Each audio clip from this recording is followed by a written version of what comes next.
New Delhi, India's rapidly growing renewable energy capacity, a major achievement of the Modi government, faces a serious slowdown as investors are disappointed by the unrelenting focus on reduction of tariffs and multiple cancellation of bids after auctions. Central and state agencies have together scrapped solar tenders of close to 7,000 megawatts in the past year as authorities hanker after cheaper tariffs. Solar and wind energy tariffs hit rock bottom in 2017, with competitive bidding throwing up prices of ₹2.44 and ₹2.43 per unit, respectively.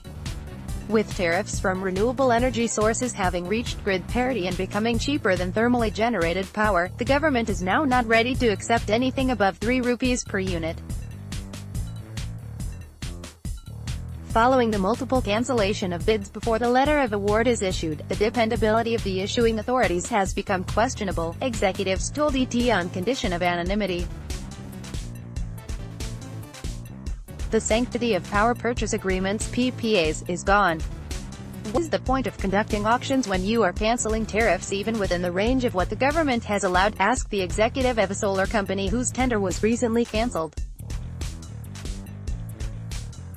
One of the largest potential investors in India's solar segment, SB Energy, backed by Japan's SoftBank, lost 1,350 megawatts of project capacity because the authorities were not satisfied with the prices discovered in the bidding process. The government also cancelled a 2,000 MW bid submitted by NYSE-listed Azure Power for its largest, and first-ever manufacturing-linked solar tender. CET January 23 edition. The latest addition to the list is a solar tender called by the Gujarat Urja Vikas Nigam Limited to develop 700 megawatts of project capacity.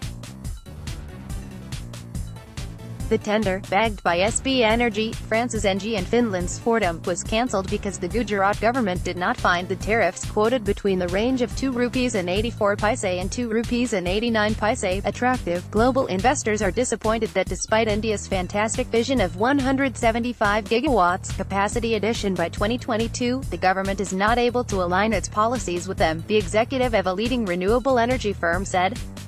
The increase in costs is attributed to factors driven by the government, the executive pointed out. All the cost increase by 30 to 40 paise per unit, on account of safeguard duty, rupee depreciation, rising interest rates, has nothing to do with developers.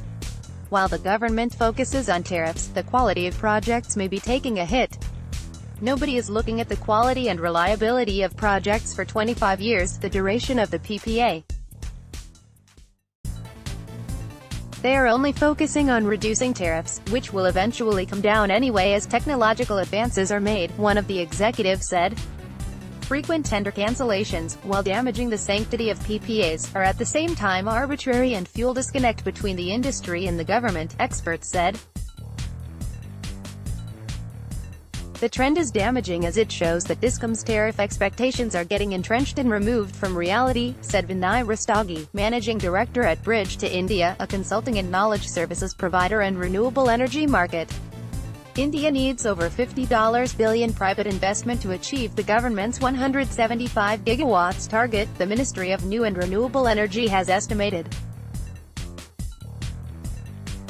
But other countries are also competing hard to attract capital, and we fear that the government is sending a negative signal to investors. International capital can be fickle, and once turned away, it would be extremely hard to attract these investors back to India, Rastagi added. Green energy companies awaiting promised subsidy of over 1,000 rupees. Procurement feature is disabled in your country, region.